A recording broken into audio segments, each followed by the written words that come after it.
Graça e paz, povo de Deus. Como vocês estão?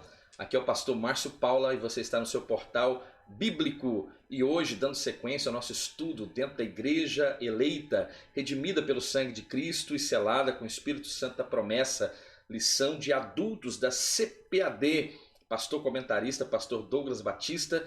Tema de hoje, especificamente de hoje, é a intercessão aos Efésios. Se você quer ver todas as lições já aqui ministradas, já são 9 lições ministradas, esta é a 10ª lição. Você pode acender ao card e que aparece aqui e você vai ter a nossa playlist com todas as lições sequenciadas, organizadas para o seu bom entendimento e aprendizado. Vamos orar e vamos, após esta oração, fazer todas as leituras relacionadas ao assunto de hoje. Vem comigo. Senhor, nós a te oramos e pedimos que todos aqueles que acessarem este conteúdo possam ser ricamente edificados para a glória do teu nome. Assim nós oramos no nome de Jesus. Amém. Antes de fazermos as leituras relacionadas a este assunto, eu quero pedir que você se inscreva neste canal, ative o sino das notificações para que o YouTube possa entender que você tem interesse no nosso conteúdo e que você seja notificado todas as vezes que um novo vídeo seja postado aqui no seu canal. Eu quero pedir que você também compartilhe este conteúdo na sua igreja, no seu link do seu grupo eclesiástico, no seu grupo familiar. Abençoe quem você ama com este material tão maravilhoso que estamos aqui estudando. Vamos fazer as leituras relacionadas ao nosso assunto? E primeiro eu gostaria de ler com os irmãos o nosso textuário. O textuário nos diz: por causa disso me ponho de joelhos perante o Pai de nosso Senhor Jesus Cristo, do qual toda a família nos céus e na terra toma nome. Efésios 3, versículos 14 e versículo 15.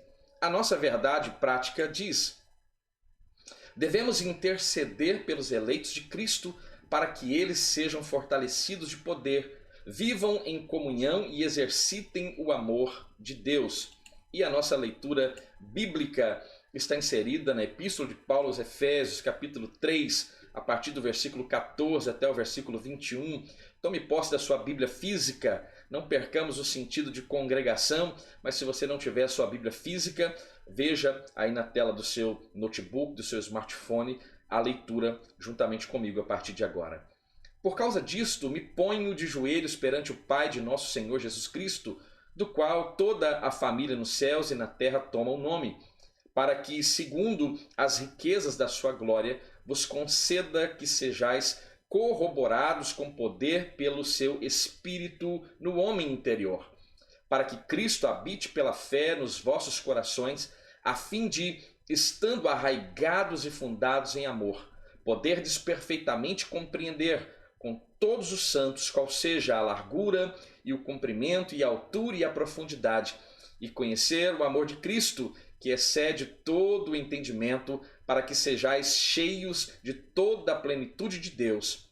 Ora, aquele que é poderoso para fazer tudo muito mais abundante, além daquilo que pedimos ou pensamos, segundo o poder que em nós opera, a esse glória na igreja, por Jesus Cristo, em todas as gerações, para todos sempre.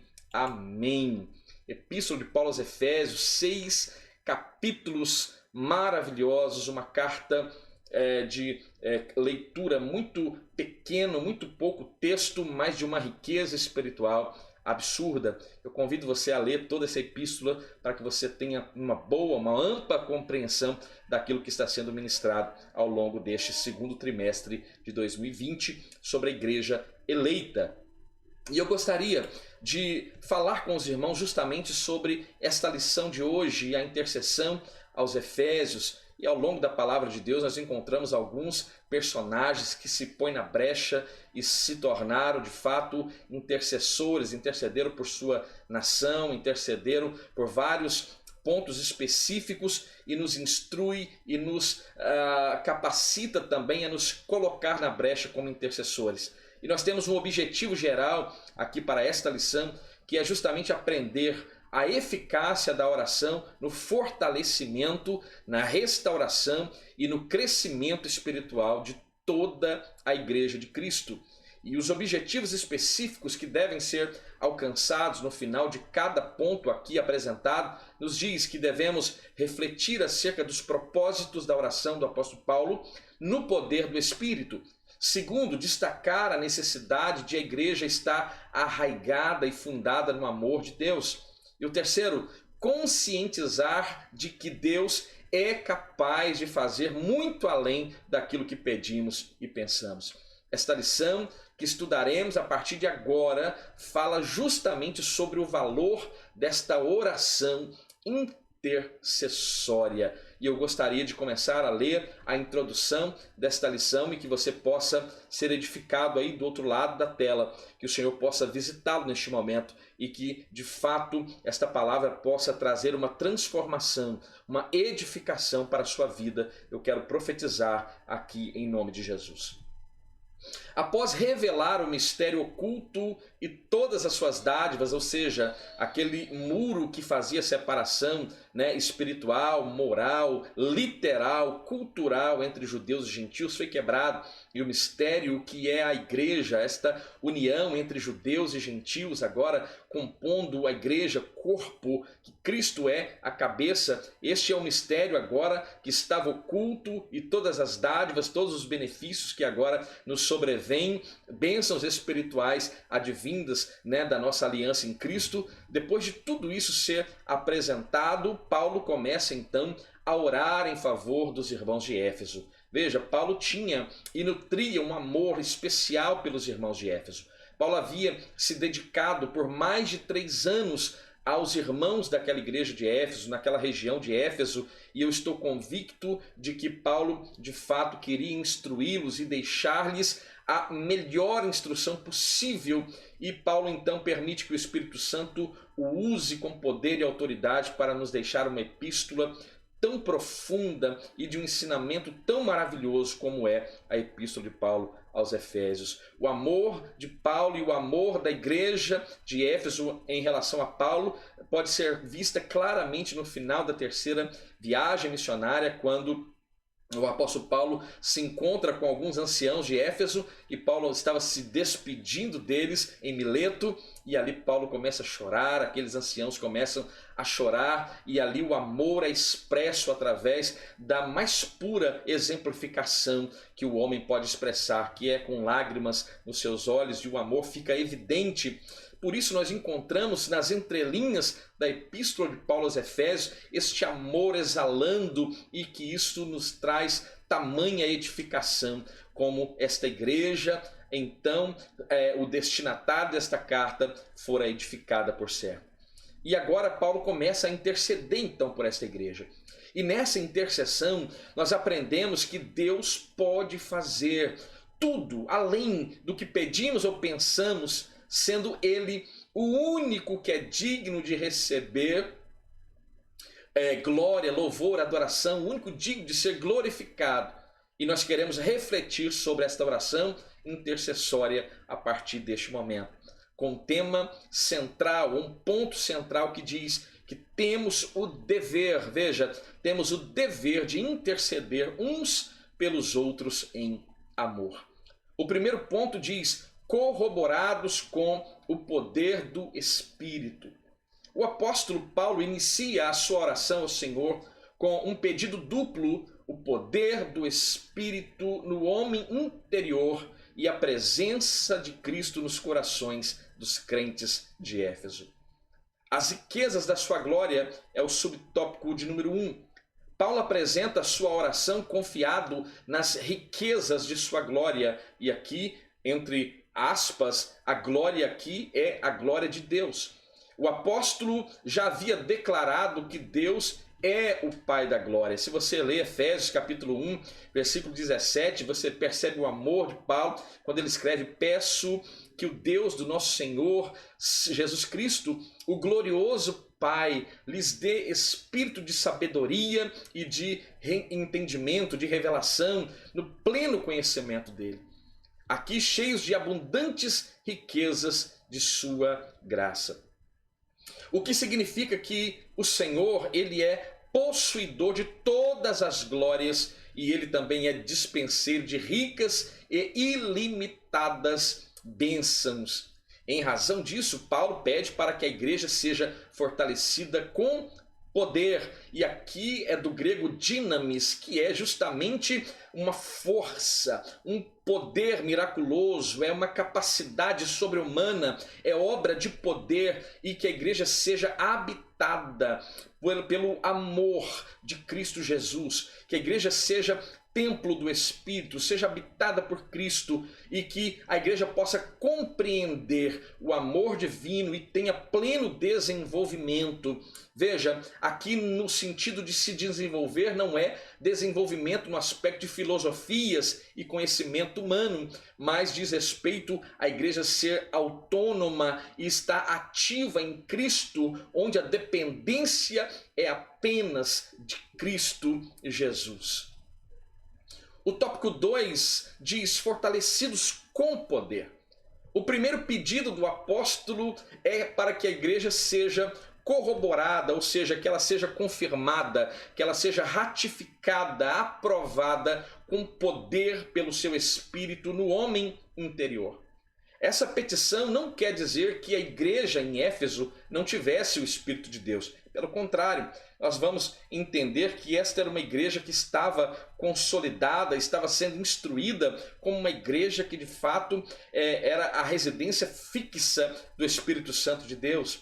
Mas que esta igreja fosse continuamente revigorada com poder e, consequentemente, ser fortalecida diariamente. Veja, isso é importante. O cristão precisa ser fortalecido diariamente. Quem é a fonte deste fortalecimento, senão o nosso Espírito e meigo Santo Espírito de Deus? Em 1 Coríntios capítulo 16, versículo 13, diz: estejam vigilantes. É a convocação do Espírito Santo para nós como igreja. Estejam vigilantes, mantenham-se firmes na sua fé, sejam homens de coragem e sejam fortes.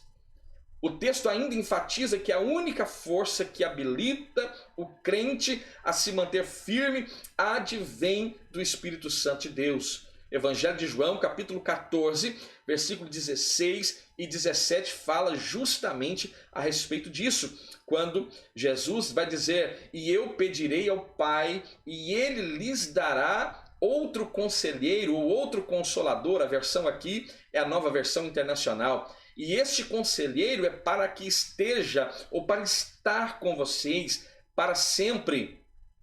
O Espírito da verdade, que o mundo não pode receber porque não vê e nem conhece, mas habita em vós, estará em vós para todo o sempre. O Espírito Santo, ele habita em nós.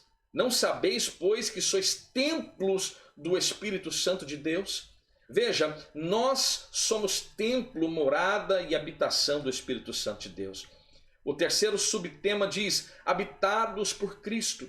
O apóstolo também orou para que Cristo habitasse pela fé nos corações dos santos de Éfeso, o que também não significa que aquela igreja não estivesse em Cristo, ou que aquela igreja não estivesse recebendo ou sendo alvo da operação sobrenatural de Jesus Cristo. Veja, no versículo em questão, o verbo grego é katoiken, que significa estabelecer uma residência fixa, uma habitação permanente, em oposição a uma habitação temporária. O sentido da oração de Paulo, convocando e rogando que Cristo habitasse pela fé nos corações dos irmãos efésios, era que esta morada não fosse temporária, mas que ela fosse permanente.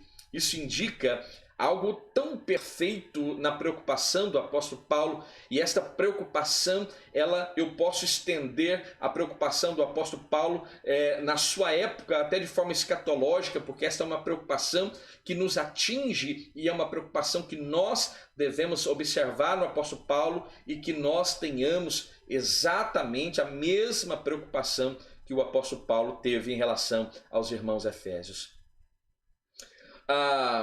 Assim, o ensino apostólico vai ratificar, vai confirmar que sem Cristo, veja, que sem Cristo a igreja não pode subsistir às forças do mal. E aqui eu quero complementar o comentário do pastor Douglas Batista, né? E eu diria que sem Cristo não há igreja. Sem Cristo não há o sentido de igreja.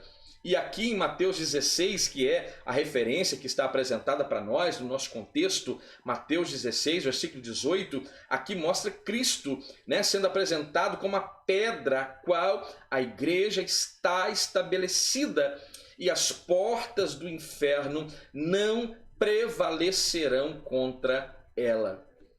O poder e a presença de Cristo capacitam os salvos a prosseguirem vitoriosos na sua gloriosa jornada cristã.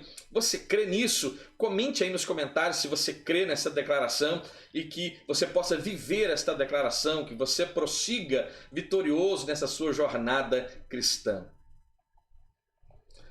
O segundo ponto fala sobre estar arraigados e fundados em amor. O amor é a mensagem central do Evangelho de Cristo. Um dos propósitos da oração do apóstolo Paulo aqui foi para que a igreja entendesse e exercitasse este amor em Deus. Primeiro, amor, uma virtude cristã. Nas Escrituras, o amor é atributo divino.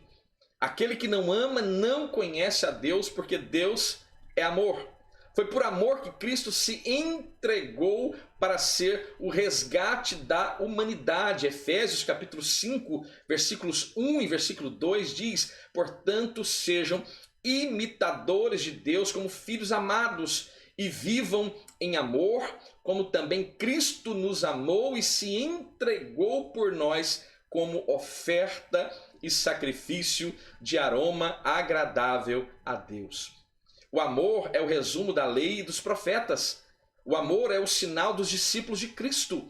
O amor é a prova de filiação com Deus. Primeira carta universal do apóstolo João, capítulo 4, versículo 7, diz: amados, amemo-nos uns aos outros, pois o amor procede de Deus. Aquele que ama é nascido de Deus e conhece Deus. E este amor, veja, deve ser expresso por meio de atitudes concretas e não apenas ser verbalizado. Em 1 João, capítulo 3, versículo 18 diz: filhinhos, não amemos de palavras nem de boca, mas em ação e em verdade. Ou seja, eu não posso apenas verbalizar, né? Nós entendemos que é possível verbalizar coisas contrárias àquilo que estamos pensando, né? E isso não é agradável a Deus, e isso não é coerente, não é razoável que o cristão assim proceda, mas que antes de que ele afirme viver este amor, ele evidencie na sua vida e prática cristã este amor. O amor é a maior de todas as virtudes e é o princípio que vai nortear o fruto do Espírito. Quando você lê na epístola aos Coríntios, na primeira epístola de Paulo aos Coríntios, o capítulo 12, Paulo vai dar uma introdução a respeito dos dons espirituais. Mas terminando o capítulo 12, Paulo diz: eu vou lhe instruir, ou vou falar-lhes algo ainda mais excelente. E Paulo vai começar a falar justamente sobre o amor. E conclui na primeira carta de Paulo aos Coríntios, capítulo 13, versículo 13, o apóstolo Paulo vai concluir dizendo que desde agora permanecem a fé, a esperança e o amor. E a principal delas, a maior de todas elas, é o amor. Ciente dessa relevância, o apóstolo agora implora a Deus para que o viver da igreja de Éfeso seja arraigado, e aqui não somente a igreja de Éfeso, mas a igreja cristã no Brasil e no mundo possa viver arraigada e alicerçada neste amor. Arraigados e fundados em amor é o tópico 2. Após rogar ao Pai pelo poder do Espírito e a habitação de Cristo, o apóstolo Paulo clama para que a igreja possa também compreender e possa praticar o amor. A expressão arraigados e fundados em amor compara os santos como uma planta bem enraizada. Arraigados é aquele que tem raiz, que tem uma base sólida, aprofundada, é um fundamento. Então, essa expressão compara os santos como uma planta bem enraizada e uma casa bem alicerçada. E esta casa bem alicerçada, nós sabemos, à luz do Sermão do Monte, que lá no Evangelho de Mateus, capítulo 7, nós vamos ver Jesus falando sobre o homem que edifica a casa sobre a rocha. Este homem está tendo uma casa alicerçada, uma casa que a chuva vem, os ventos vai combater contra ela, mas esta casa fica de pé, porque ela está bem enraigada, ela está bem solidificada, ela está bem fortalecida, ela tem um fundamento sólido. E nós sabemos que o fundamento da nossa vida cristã é Cristo. Nós já falamos sobre isso, a pedra que os edificadores rejeitaram, que se tornou cabeça de esquina. Veja, este é o fundamento onde nós, igreja, estamos estabelecidos. Indica que sem o amor, a vida cristã não tem sustentação alguma. Não adianta ser profeta, não adianta falar em línguas, não adianta sapatear, não adianta ter aparência de vida espiritual se você não evidenciar aquilo que o Espírito Santo produz. Veja, em 1 Coríntios capítulo 13, verso 1 ao 3 diz: ainda que eu falasse a língua dos homens, dos anjos, se não tivesse amor, seria como um metal que soa, como um sino que tine. E ainda que tivesse o dom de profecia e conhecesse todos os mistérios e toda a ciência, e conhecesse todos os mistérios e toda a ciência, e ainda que tivesse toda a fé, de maneira tal que transportasse os montes e não tivesse amor, nada seria. E ainda que distribuísse toda a minha fortuna para sustento dos pobres, e ainda que entregasse o meu corpo para ser queimado, e não tivesse amor, nada disso me aproveitaria. Veja, vida cristã, vida espiritual não pode ser avaliada por aquele aspecto que nós às vezes entendemos como espiritualidade. Nós não podemos ser guiados pelo estereótipo, por aquilo que se vê exteriormente. Essa foi a conduta de Samuel chegando na casa de Jessé. Quando vem Eliabe, Abinadab, Samá e os demais filhos de Jessé, a ótica de Samuel tinha um parâmetro, e o parâmetro era Saul, o homem forte, o homem alto, o homem de guerra, o homem de batalha. Mas Deus diz: Samuel, eu não vejo como você vê. A minha forma de avaliar é diferente da sua. Veja, então não adianta olharmos para alguém que aparentemente é espiritual, porque fala em línguas, porque sai correndo no meio da igreja, ou por tantas outras coisas que aparentemente parece sinal de espiritualidade. Na verdade, querido, não é. O sinal de espiritualidade é evidenciar aquilo que produz o Espírito Santo de Deus. E aquele item, ou aquele predicado, ou aquele adjetivo, como queira, que encabeça a lista daqueles que são atributos do fruto do Espírito é amor. Nós temos que produzir, então, o amor. E o texto de 1 Coríntios 13, 1 ao 3, fica evidente a necessidade de viver uma vida onde se expressa o amor. Por causa disso, o apóstolo Paulo insiste pela total compreensão. A vida cristã não pode ser baseada em compreensões pela metade, mas há de se ter uma boa e plena compreensão a respeito destes temas tão importantes para a nossa jornada cristã. Então, Paulo começa a argumentar e começa a insistir para que haja esta compreensão total de qual seja a largura, o comprimento, a altura e a profundidade do amor divino. O uso dessas expressões aqui aponta para a vastidão do amor de Deus, que excede todo o entendimento, e indica que a lógica humana não pode mensurar o amor de Deus. Existem atributos de Deus que são ditos cognoscíveis, que ele nos permite conhecer e saber a respeito deles. Mas também existem atributos de Deus que são os ditos incognoscíveis, que nós não compreendemos, a nossa mente natural é incapaz de compreender. E imensidão, né? É um atributo de Deus que a nossa mente pode começar a rascunhar a respeito, mas é impossível que nós conheçamos de fato esta qualidade ou este atributo que há em Deus. A nossa mente humana é muito limitada e ela é incapaz, talvez o melhor computador do mundo com o melhor processador de dados da Terra não seja capaz de compreender a respeito das coisas, a respeito de Deus. O terceiro ponto é a intensidade do amor de Cristo. Consciente de que somente o Espírito pode fazer entender e experimentar a grandeza do amor de Deus, o apóstolo Paulo pede para que os crentes conheçam então a intensidade do amor de Cristo. A ênfase recai que Cristo nos amou e ainda nos ama e que, por isso, devemos amar uns aos outros. O apóstolo dos gentios aqui sabe que o esforço humano nunca poderá atingir esta meta.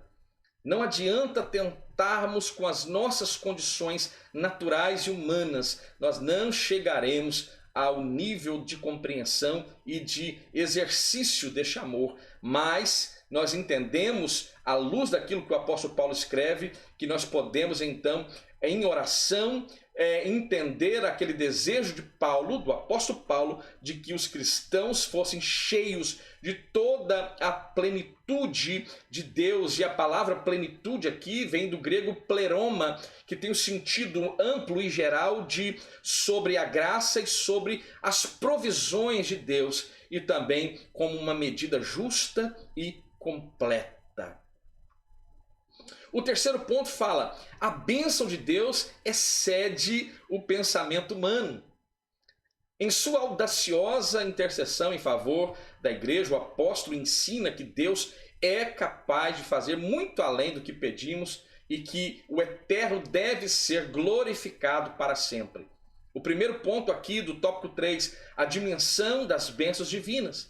Ao concluir esta ousada oração, Paulo vai lembrar de que a magnitude do poder de Deus é capaz de fazer muito mais abundante além daquilo que pedimos ou pensamos. Isso indica que o que Deus pode fazer ultrapassa muito nossos melhores anseios e desejos. E eu quero lhe perguntar uma coisa: isso te alegra? De alguma forma, esta expressão te alegra? Saber que o seu Deus, aquele em quem você tem crido, ele pode fazer muito mais além daquilo que você consegue imaginar ou pensar, daquilo que anseia a sua alma. Isso deveria te alegrar, isso alegra a minha alma, alegra o meu coração. Quer dizer que a mente humana é incapaz de alcançar a dimensão das bênçãos divinas.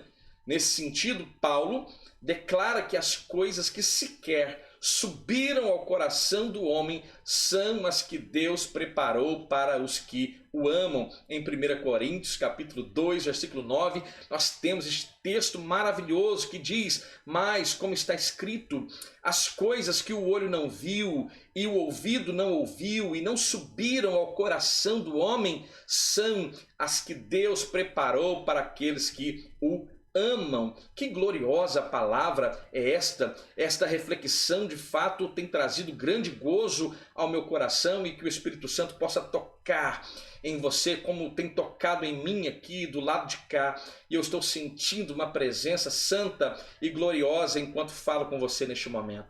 Essa instrução mostra que os pensamentos do Senhor são muito mais altos do que os nossos. Isaías vaticina a respeito desta qualidade de Deus. Isaías 55:9, porque assim como os céus são mais altos do que a terra, assim são os meus caminhos mais altos que os vossos caminhos, e os meus pensamentos mais altos do que os vossos pensamentos. Desse modo, o poder divino que age na vida do crente e suas bênçãos disponíveis são impossíveis de dimensionar. Segundo, o convite para a adoração. Paulo encerra este capítulo com um convite de adoração a Deus, cuja glória, e glória aqui é doxa, é honra, é louvor, é adoração, né? Cuja glória é devida na igreja. E aqui o termo faz-se referência não à igreja como indivíduo, mas à igreja como uma assembleia. O termo aqui é eclésia, chamado para fora, quando as famílias eram convocadas para fora de suas casas para se reunirem nas ruas para tratarem de um assunto que era comum a todos. Uma reunião, uma assembleia que também no contexto judaico seria para fins de adoração. Então aqui é igreja, congregação, a necessidade de congregacional de estarmos em uma igreja, a necessidade de se congregar como igreja. Então, cuja glória é devida na igreja por Jesus Cristo em todas as gerações. A conclusão de Paulo aqui não poderia ter sido diferente. Nos versículos anteriores ele discorre acerca da boa nova do mistério revelado, das muitíssimas riquezas de Cristo que são conferidas à igreja, da grandeza do poder de Deus, da infinitude do amor e de todas as bênçãos espirituais divinas que excedem o nosso saber e o nosso compreender, a nossa compreensão humana. Além dessas e das demais bênçãos, a única coisa a ser acrescentada era o louvor ao Senhor Deus, detentor de tamanhas dádivas. O terceiro ponto diz, finalmente Paulo prossegue a ensinar que Deus deve ser glorificado na igreja e em Cristo. Quer dizer que os atos de louvar e glorificar a Deus fazem parte dos propósitos da instituição da igreja. A igreja nunca terá glória em si mesmo. E é bom que você aprenda, que nós aprendamos isso. A igreja nunca terá glória em si mesma, pois toda a glória é exclusivamente tributada para Deus. E toda esta glória emana unicamente, exclusivamente de Deus. A Ele seja toda a honra, toda a glória, todo louvor e toda adoração pelos séculos dos séculos. Então, e tudo isso por intermédio da obra de Cristo. E o salmista no Salmo 115, no verso 1, ele diz, não a nós, Senhor, não a nós, mas a Ti. Mas ao Teu nome dá glória, né? Ao Teu nome, por amor da Tua benignidade, da Tua verdade. Em sua oração, o apóstolo aqui anela que essa postura de adoração e exaltação a Cristo perdure por todas as gerações e enfatiza seu pedido com a frase para todo o sempre. O que significa que deve ser praticada por todos os cristãos. Lembra? O termo é eclésia, é a unidade, é a assembleia, né? Com o mesmo fim. E o fim é adorar e bendizer aquele que vive e aquele que reina para todo sempre. A nossa conclusão diz, a ousada intercessão do apóstolo Paulo anelava o fortalecimento da igreja. O apóstolo dos gentios tinha ciência de que o perseverado cristão dependia de 4 princípios basilares, os quais ele pediu a Deus em oração. Veja, o primeiro, fortalecimento de poder. Segundo, a presença plena de Cristo.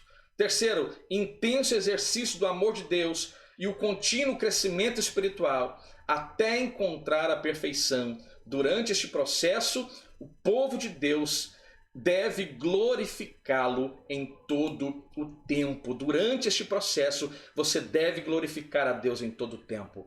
Nós somos chamados por Ele, nós somos resgatados por Ele, a nossa vida foi transformada por Ele. Lembra da sua velha natureza? Você vivia sem Cristo, estava alheio às bênçãos espirituais, estava fora de uma aliança com Israel, estava sem esperança e estava sem Deus no mundo. E agora nós fomos novamente aproximados dele, né? Todo aquele momento em que vivíamos fora dele, desconciliados, fomos reconciliados a Deus através do sacrifício bendito de Jesus Cristo. A esse glória na igreja para todo sempre. Amém. Que Deus possa abençoar a sua vida. Mais uma vez, você que ficou até agora, se inscreva neste canal, nos apoie, é uma forma de nos motivar a produzir mais conteúdos para você. Ative o sininho das notificações, tenha liberdade para compartilhar esse conteúdo em todas as suas mídias sociais, nos seus grupos familiares e eclesiásticos, e que o Senhor possa abençoar a sua vida. Que o teu espírito possa aplicar esta palavra de forma mais penetrante aos corações. Ó Deus, é o nosso clamor neste momento e clamamos no nome de Jesus. Fiquem bem, fique em paz e até a próxima. Deus abençoe.